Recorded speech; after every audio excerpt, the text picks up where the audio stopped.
Okay, next chapter है हमारा semiconductor अर्धचालक और उस चैप्टर का फर्स्ट टॉपिक है एनर्जी बैंड्स इन सॉलिड, ठोसों में ऊर्जा बैंड। तो एनर्जी बैंड हमने नाम सुना है, संयोजकता बैंड, चालन band, right, conduction band, valence band. तो ये बैंड सॉलिड्स में बनते कैसे हैं उसका फॉर्मेशन अपन आज देखेंगे। तो सपोज करो एक एटम है जर्मेनियम, उसका इलेक्ट्रॉनिक कॉन्फ़िगरेशन क्या होता है 1s2 2s2 2p6 3s2 3p6 3d10 4s2 4p2, ठीक है, ये उसका इलेक्ट्रॉनिक कॉन्फ़िगरेशन होता है। तो उसका पोटेंशियल एनर्जी का ग्राफ, अब पोटेंशियल एनर्जी का मतलब क्या है, हमें पता है कि न्यूक्लियस पे पॉजिटिव चार्ज होता है और इलेक्ट्रॉन उसके चारों तरफ चक्कर काटता है। तो सपोज करो एक प्रोटॉन और एक इलेक्ट्रॉन के बीच में अपन पोटेंशियल एनर्जी निकालते हैं। तो हमें पता है कूलम लॉ के अकॉर्डिंग Q1 Q2 चार्ज के बीच में अगर डिस्टेंस r है तो पोटेंशियल एनर्जी का फॉर्मूला होता है K Q1 Q2 upon r। तो पोटेंशियल एनर्जी का r के साथ ग्राफ कैसा बनता है 1/r का, ठीक है। 1/r का ग्राफ इस तरह से होता है, ये v है और ये r है, तो ये 1/r का ग्राफ होता है। लेकिन क्योंकि एक चार्ज पॉजिटिव है और एक नेगेटिव है तो पोटेंशियल एनर्जी कैसी होगी, नेगेटिव। इसका मतलब ग्राफ ऊपर नहीं बल्कि नीचे बनेगा और वो ग्राफ कुछ इस तरह से बनता है, ठीक है, ये वाला ग्राफ। अब ये अगर मैं ओरिजिन के दोनों साइड बना दूं तो इस साइड 1/r का ग्राफ ऐसा और इस साइड 1/r का ग्राफ ऐसा। तो ये जो डायग्राम है इतना, ये डायग्राम हमने यहाँ पर बना रखा है। तो ये है पोटेंशियल एनर्जी और ये है डिस्टेंस। तो ये 1/r का ग्राफ इधर राइट हैंड साइड में और 1/r का ग्राफ लेफ्ट हैंड साइड में। अब राइट और लेफ्ट किसके रेस्पेक्ट में, सेंटर पे हम ओरिजिन को मानते हैं तो हम जानते हैं कि न्यूक्लियस को हम सेंटर पे मान रहे हैं और इलेक्ट्रॉन न्यूक्लियस के चारों तरफ चक्कर काटता है। तो वो किसी टाइम पे इसके पॉजिटिव इस राइट डायरेक्शन में भी हो सकता है और लेफ्ट डायरेक्शन में भी हो सकता है, इसलिए ग्राफ हमने दोनों साइड ही प्लॉट किया है। अब सबसे पहले हम यहाँ पर बढ़ते हैं इलेक्ट्रॉन। तो n=1 में 2 इलेक्ट्रॉन है। तो यहां पर देखो न्यूक्लियस ये रहा, ये जो है वो है न्यूक्लियस। तो न्यूक्लियस को हम सेंटर में रखते हैं, इलेक्ट्रॉन न्यूक्लियस के दोनों तरफ हो सकते हैं, ठीक है। तो ये तो मैंने 2D प्लेन में डायग्राम बनाया है, एक्चुअल में ये इलेक्ट्रॉन सर्कुलर ऑर्बिट में चक्कर लगा रहे हैं न्यूक्लियस के चारों तरफ। तो और अच्छा, ये इंक्रीजिंग ऑर्डर में अपन ने क्यों बनाया है, क्योंकि हम जानते हैं कि जैसे जैसे इलेक्ट्रॉन्स की न्यूक्लियस के साथ डिस्टेंस बढ़ती जाती है उनकी पोटेंशियल एनर्जी वैसे तो नेगेटिव में डिक्रीज होती जाती है, बट नेगेटिव में डिक्रीज होने का मतलब एक्चुअल में इंक्रीज होना। तो ये वर्टिकल डायरेक्शन में बता रहा है आपको कि n=1 में यानी 1s ऑर्बिट में जो इलेक्ट्रॉन है उनकी पोटेंशियल एनर्जी सबसे कम होती है। वैसे तो उनकी डिस्टेंस तो बहुत कम है, तो नेगेटिव में एक्चुअली नेगेटिव पोटेंशियल एनर्जी किसी पार्टिकल की अगर नेगेटिव है तो नेगेटिव का मतलब होता है अट्रैक्शन होना, ठीक है, नेगेटिव का मतलब होता है अट्रैक्शन होना। तो मैग्नीट्यूड में अगर अपन देखें, अपन केवल मैग्नीट्यूड के अंदर देखें तो K Q1 Q2 upon R। तो R जितना कम होगा पोटेंशियल एनर्जी उतनी ही ज़्यादा होगी। तो मैग्नीट्यूड जो है सबसे ज़्यादा होता है इनका n=1 का, लेकिन ये इसमें यहाँ पर सबसे नीचे इसलिए है क्योंकि जो ग्राफ है वो देखो नीचे प्लॉट किया हुआ है, ये जो ग्राफ है वो इस पूरे एक्सिस के नीचे के डायरेक्शन प्लॉट किया है। तो मैग्नीट्यूड में ज़्यादा होने का मतलब v=0 यहाँ पे है, ये 1 मैग्नीट्यूड, ये 2 मैग्नीट्यूड, ये 3 मैग्नीट्यूड। तो 3 वाला सबसे नीचे है, करेक्ट, इसलिए n=1 वाला इलेक्ट्रॉन देखो सबसे नीचे है क्योंकि पोटेंशियल एनर्जी उसकी सबसे ज़्यादा है, ठीक है। इस वजह से जैसे जैसे ऊपर जाएंगे ये ग्राफ वैसे तो 0 को अप्रोच करता जा रहा है। यहाँ 0 वाली लाइन होगी, यहाँ सपोज 0 वाली लाइन है, तो नेगेटिव में मैग्नीट्यूड बढ़ रहा है। नेगेटिव में सबसे ज़्यादा मैग्नीट्यूड बढ़ेगा जैसे जैसे उसकी डिस्टेंस न्यूक्लियस से घटती जाएगी। और न्यूक्लियस के सबसे पास में कौन होता है 1s वाला इलेक्ट्रॉन। तो न्यूक्लियस से सबसे कम दूरी होती है उसकी, क्यों, क्योंकि ये न्यूक्लियस है तो 1s वाला इलेक्ट्रॉन इतना पास में होगा, 2s वाला दूर होगा, तो दूरी बढ़ती जाएगी, उससे पोटेंशियल एनर्जी 0 की तरफ एक्सीड करती जाएगी। ओके, तो होता क्या है कि जब यहाँ पर n=1 में 2 इलेक्ट्रॉन है तो 2 आ गए, n=2 में क्या है 2s और 2p में 6 इलेक्ट्रॉन है, 2s में 2 है, n=3 में 3s 3p और 3d, d में देखो 10 इलेक्ट्रॉन हो गए, फिर ये है 4s और ये हो जाएगा 4p जिनमें 2 इलेक्ट्रॉन हैं, ठीक है।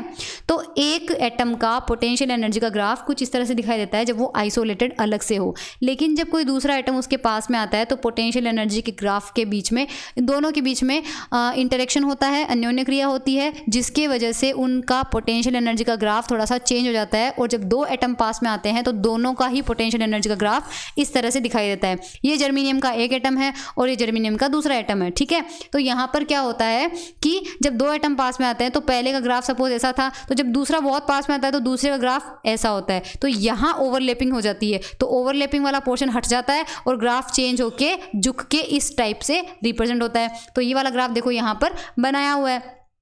तो ये फर्स्ट बाउंड्री और सेकंड बाउंड्री का तो कुछ नहीं बिगड़ेगा, लेकिन जो बीच में कॉमन होती है वो बाउंड्री चेंज हो जाती है और उसकी हाइट कम हो जाती है। पहले देखो इसकी हाइट भी ज़्यादा थी, इसकी हाइट भी ज़्यादा थी, दोनों की ओवरलैपिंग की वजह से दोनों की ही हाइट डिक्रीज हो गई। अब डिक्रीज होने से क्या होता है कि इसके न्यूक्लियस में n=1 वाला इलेक्ट्रॉन तो अभी भी, सपोज ये एटम नंबर 2 है और ये एटम नंबर 1 है, तो एटम नंबर 2 के पास में है दूसरा वाला इलेक्ट्रॉन तो, और एटम नंबर 1 के पास में है पहला वाला इलेक्ट्रॉन। ठीक है, उस कंडीशन में n=1 वाला इलेक्ट्रॉन तो एक एटम से दूसरे एटम में आ जा नहीं सकता, n=2 वाला भी नहीं आ सकता, n=3 वाला भी नहीं आ सकता, n=4 वाला जो कि हम वैलेंस इलेक्ट्रॉन बोलते हैं, संयोजकता कोश वाले इलेक्ट्रॉन कौन से कहे जाएंगे? 4 वाले, क्योंकि वो सबसे बाहर है।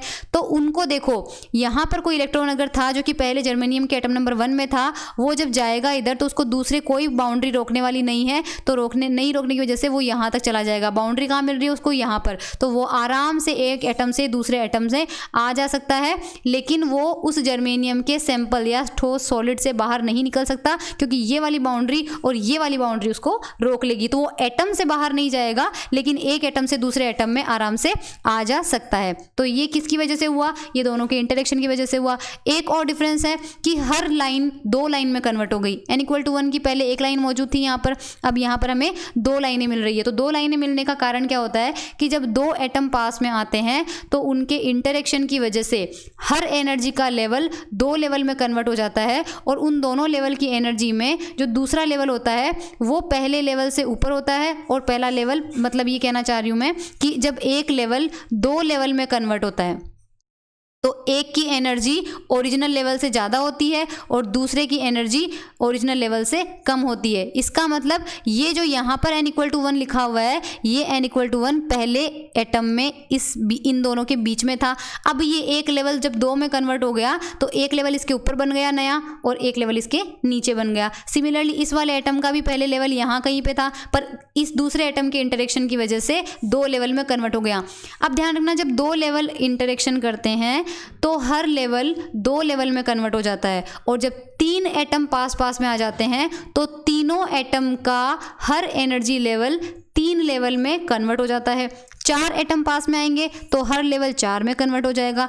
नाउ इमेजिन करो, अगर हम कोई सैंपल लेते हैं, उसका 1 मोल भी लेते हैं, 1 मोल में नंबर ऑफ एटम कितने होते हैं? 10⁻23, और वो एक दूसरे के काफ़ी पास होते हैं। तो 10⁻23 एटम जब नज़दीक आएंगे तो हर एनर्जी लेवल कितने लेवल में कन्वर्ट होगा? 10⁻23, और वो एक दूसरे के बहुत पास में होते हैं, इतने पास में होते हैं कि दूर से देखने पर वो अलग अलग नहीं दिखाई देते हैं, बल्कि इस तरह से एक कंटिन्यूअस बैंड की तरह दिखाई देते हैं। बैंड और लेवल में डिफरेंस ये होगा, लेवल एक लाइन होगा और बैंड के अंदर बहुत सारे लेवल मौजूद होते हैं। तो यहाँ बहुत सारे लेवल का एक बैंड बना, इसे ही हम कहते हैं एनर्जी का बैंड। और सॉलिड में फॉर्मेशन कैसे हुआ? 2 एटम या 2 से ज़्यादा एटम जब नज़दीक आते हैं तो एक दूसरे के साथ इंटरेक्शन करते हैं, और उस इंटरेक्शन की वजह से हर लेवल बहुत सारे लेवल्स में कन्वर्ट हो जाता है, ग्रुप बन जाता है लेवल्स का। अब यहाँ पर क्या दिखाया हुआ है? एनर्जी, और ये है डिस्टेंस बिटवीन एटम्स, ये r है डिस्टेंस बिटवीन एटम्स। तो मैं 2 एटम्स का एग्जांपल लेती हूँ, ठीक है। ये पहला एटम है जिसका न्यूक्लियस है यहाँ पर, और ये n=1 है, ये n=2 है, ये n=3 है, ठीक है। एग्जांपल दे रही हूँ मैं आपको। और ये n=4 है। जब इसके पास में दूसरा एटम आता है यहाँ पे, सो सपोज दूसरा एटम यहाँ पे है, उसका n=1 है, उसका n=2 है, उसका n=3 है, और उसका n=4 है। 4 वाला जो है उसका ओवरलैप मैंने कर दिया, ठीक है। ये कर्सर यहाँ पे नहीं जा रहा है, इसलिए मैं यहीं तक बना रही हूँ। इस कंडीशन में क्या हो रहा है? देखो, इसका n=1 और इसका n=1 आपस में इंटरेक्शन अभी तक नहीं कर रहे हैं, इसलिए उन दोनों की लेवल में स्प्लिटिंग नहीं आएगी, यानी वो एक लेवल ही बना हुआ रहेगा। n=2 वाला है, इसका n=2 वाला है, ये भी इंटरेक्शन अभी तक नहीं कर रहे हैं। तो सपोज ये n=4 वाला मान लो, ठीक है। ये इसको n=4 समझ, ये जर्मेनियम की बात नहीं हो रही है, मैं जनरली बता रही हूँ, ठीक है। जनरली कोई एटम है, जर्मेनियम की बात नहीं हो रही है। ये n=3 है और ये n=2 है, n=1 इनके भी नीचे आ जाएगा ना, इससे समझ में आ जाएगा। तो फिलहाल केवल n=4 वाला, देखो यहाँ ओवरलैपिंग हो रही है। ओवरलैपिंग का मतलब पहले एटम का n=4 और दूसरे एटम का n=4 एक दूसरे के साथ ओवरलैप कर रहे हैं। और मैंने बताया था कि जब ओवरलैपिंग होती है तो लेवल बहुत सारे एनर्जी लेवल में स्प्लिट हो जाता है, कुछ उसके ऊपर होते हैं और कुछ इसके नीचे होते हैं। तो ये देखो n=4 वाला लेवल, ये पहले सिंगल लेवल था, सिंगल लेवल होने के बाद इस जगह सपोज ये डिस्टेंस जब थी, ये मान लो R1 है, यानी इस वक्त इसके न्यूक्लियस और इसके न्यूक्लियस के बीच की दूरी है R1। तो जब दोनों एटम के बीच की दूरी R1 थी तब n=4 के अंदर ओवरलैप शुरू हो गया। इसीलिए जैसे ही दोनों के बीच की R1 दूरी हुई, n=4 तो बहुत सारे लेवल में कन्वर्ट हो गया और ये देखो बहुत सारे लेवल बन गए, जिनमें से आप देखो ये सेंटर वाला लेवल है। तो कुछ एनर्जी के लेवल इसके ऊपर बने हैं और कुछ एनर्जी के लेवल इसके नीचे बने हैं, जैसा कि मैंने आपको बताया था कि नए लेवल पुराने लेवल के दोनों तरफ होते हैं। पर इस दूरी पर n=3 का अभी भी एक ही लेवल है और n=2 का भी एक लेवल है, क्योंकि डायग्राम में देखो n=3 वाला सर्कल और n=2 वाला सर्कल अभी तक एक दूसरे के कांटेक्ट में नहीं आए हैं। अब इन दोनों की डिस्टेंस को और डिक्रीज करो, और डिक्रीज करेंगे तो ये और पास पास में आएंगे और पास पास में आएंगे, तो n=4 की ओवरलैपिंग तो रहेगी। n=3 वाला इसका और n=3 वाला सर्कल इसका, ये दोनों एक दूसरे के अंदर घुसने लग जाएंगे और ओवरलैपिंग शुरू हो जाएगी। तो मान लीजिए वो डिस्टेंस है R2, तो जब यहां तक अपन आएंगे तो मान लीजिए डिस्टेंस है R2, तो R2 पर n=3 की ओवरलैपिंग शुरू हो जाएगी। तो n=3 वाले लेवल बहुत सारे लेवल में कन्वर्ट हो गए, पर अभी भी n=2 वाला लेवल एक लेवल में ही बना हुआ है, क्योंकि n=2 वाले लेवल की ओवरलैपिंग अभी तक नहीं हुई है। फिर हम क्या करेंगे, इनको और पास लाएंगे। तो और पास लाने के बाद क्या होगा कि ये डिस्टेंस, सॉरी R2 यहाँ पर डिस्टेंस थी, R2 ये डिस्टेंस थी जहाँ पर n=3 की ओवरलैपिंग शुरू हो गई बट 2 की ओवरलैपिंग शुरू नहीं हुई है। तो हम n=2 की ओवरलैपिंग करवाने के लिए डिस्टेंस और कम करेंगे। तो और कम करते करते यहाँ पर डिस्टेंस हो जाएगी RE बताता है आपको R इक्विलिब्रियम। इक्विलिब्रियम का मतलब होता है कि साम्यावस्था में दोनों एटम के बीच की मिनिमम दूरी इतनी ही की जा सकती है, इससे कम दूरी नहीं की जा सकती। अब इससे कम दूरी क्यों नहीं की जा सकती, क्योंकि जब ये एटम एक दूसरे के पास में आते हैं तो ये जो बाहर के इलेक्ट्रॉन हैं जब और दूसरे एटम के जो इलेक्ट्रॉन हैं, इन दोनों के बीच में रिपल्शन का मान इतना ज़्यादा बढ़ जाता है कि ये एक दूसरे के पास में एटम्स को आने से रोक देते हैं। तो ये वो दूरी है जिससे कम दूरी पॉसिबल नहीं है। हाईएस्ट आप दोनों के बीच की दूरी इतनी ही कम कर सकते हो। तो जब हम इनके बीच की इतनी डिस्टेंस कर देते हैं तो उस कंडीशन में यहाँ पर एक वर्टिकल लाइन ड्रॉ करते हैं और 4 पॉइंट्स है यहाँ पर P, Q, R और S। एनर्जी के लेवल कहाँ कहाँ है, P से Q के बीच में एनर्जी के लेवल है, Q से लेकर R तक कोई एनर्जी का लेवल नहीं है, R से S तक फिर एनर्जी का लेवल है। तो यहाँ पर ये जो बैंड बन रहे हैं, क्योंकि बहुत सारे एनर्जी लेवल से जब मिलकर ग्रुप बनता है तो उस ग्रुप को हम क्या कहते हैं, बैंड। ये जो PQ होता है इसे कंडक्शन बैंड कहते हैं, RS वैलेंस बैंड है और QR फॉरबिडन है। अब इसका क्या मतलब है, इसका मतलब है कि जो दो एटम अपन ने लिए हैं, सपोज करो उनमें जो लास्ट इलेक्ट्रॉन थे वो n=3 में भरे गए थे। लास्ट इलेक्ट्रॉन n=3 में थे, n=2 में भी इलेक्ट्रॉन थे, n=1 में भी इलेक्ट्रॉन है, पर n=4 खाली लेवल था। खाली लेवल के भी ओवरलैपिंग होती है, इसलिए एनर्जी लेवल बहुत सारे लेवल में स्प्लिट हो जाता है। तो क्योंकि n=4 भरे हुए लेवल के जस्ट बाद का खाली लेवल है और हमें पता है कोई भी संयोजकता कोश होता है, संयोजकता ऊर्जा स्तर होता है या वैलेंस एनर्जी लेवल होता है, उसके जस्ट ऊपर वाला लेवल अगर खाली है तो उसे हम कहते हैं चालन, कंडक्शन लेवल होता है वो वैलेंस बैंड के जस्ट ऊपर वाला होता है। तो सपोज n=3 में लास्ट इलेक्ट्रॉन भर चुका था, n=4 खाली था, तो लास्ट इलेक्ट्रॉन हमेशा वैलेंस में भरा जाता है। इस वजह से R और S तक के जो एनर्जी लेवल हैं वो वैलेंस लेवल थे और वैलेंस लेवल से बनने वाले बैंड को हम क्या नाम देते हैं, वैलेंस बैंड, संयोजकता बैंड। और क्योंकि n=4 उसके जस्ट ऊपर वाला लेवल था जो कि खाली है, तो ये खाली लेवल है पूरा, इसमें इलेक्ट्रॉन भरे हुए हैं, इसमें इलेक्ट्रॉन भरे हुए हैं, ये पूरा खाली है, इसे हम कहते हैं कंडक्शन बैंड। ठीक है, और Q से लेकर R तक कोई एनर्जी का लेवल नहीं है, तो उसे हम कहते हैं वर्जित ऊर्जा अंतराल। वर्जित ऊर्जा का मतलब जिसमें इलेक्ट्रॉन नहीं रह सकता क्योंकि उसके करस्पॉन्डिंग कोई एनर्जी लेवल नहीं है, तो इसे कहते हैं फॉरबिडन गैप। तो इनका डायग्राम ऐसे बनता है, ये मैंने डायग्राम जनरली एलिमेंट्री क्लासेस में देखा है, चालन बैंड, फिर बीच में गैप होता है और फिर यहाँ पर वैलेंस बैंड। तो इस तरह से एनर्जी बैंड का फॉर्मेशन होता है सॉलिड में। ठीक है, आई होप ये क्लियर है। इसका आई होप ये वाला ये Q1 Q2 आपको समझ में आ गया होगा।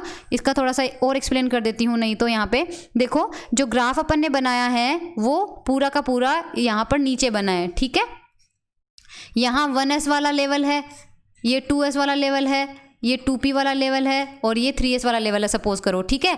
और सबसे न्यूक्लियस से जो डिस्टेंस है ये हॉरिजॉन्टल डायरेक्शन में आपको बताता है distance of electron from nucleus. Nucleus centre पे रखा हुआ है तो सेंटर से इलेक्ट्रॉन की डिस्टेंस बताएगा। अब न्यूक्लियस के चारों तरफ सबसे पहले कौन सा इलेक्ट्रॉन आता है, 1s, तो इसकी दूरी सबसे कम है, ये r मिनिमम मान लेते हैं, तो k q1 q2 upon r। R की वैल्यू कम होने से पोटेंशियल एनर्जी का मान क्या होना चाहिए, ज़्यादा होना चाहिए। अब यहाँ पर जो माइनस साइन आ रहा है वो माइनस साइन की वजह से तो हमने ग्राफ नीचे प्लॉट कर लिया, इसलिए उस माइनस को आप भूल जाओ, क्योंकि वो माइनस क्या बता रहा है, केवल पोटेंशियल की नेगेटिव वैल्यू बताएगा। तो नेगेटिव में तो अपन ने पूरा ग्राफ प्लॉट कर लिया है। अब केवल हम इसके मैग्नीट्यूड पे ध्यान देंगे। मैग्नीट्यूड का मतलब ये 0 है, ये 1 है, ये 2 है, ये 3 है, ये 4 आगे बढ़ता जाएगा। तो सबसे कम दूरी किस इलेक्ट्रॉन की है, 1s वाले की है, तो उसकी पोटेंशियल एनर्जी का मान सबसे हाईएस्ट होना चाहिए। और सबसे हाईएस्ट मान यहाँ पर कितना है, 3 है मान लो, तो सॉरी 3 के बाद 4 है, ये 4, 1s का मान लो 4 है, तो 4 के करस्पॉन्डिंग इसलिए सबसे हाईएस्ट पोटेंशियल एनर्जी किसकी आई है, 1s वाले इलेक्ट्रॉन की आई है। उसके बाद 2s की दूरी थोड़ी बढ़ जाएगी, दूरी बढ़ने से उसकी पोटेंशियल एनर्जी का मान घट जाएगा। तो 4 से घट के कितना हो गया, 3, तो 3 नंबर पे 2s आ गया। इसी तरह से 2 नंबर पे 2p आ जाएगा, 1 नंबर पे 3s आ जाएगा, ठीक है, इस तरह से।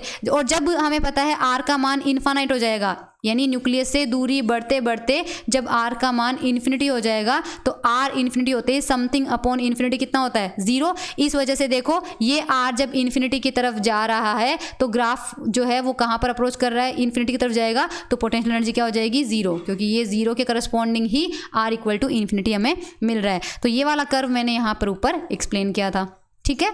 आई होप ये आपको क्लियर हो गया सारा।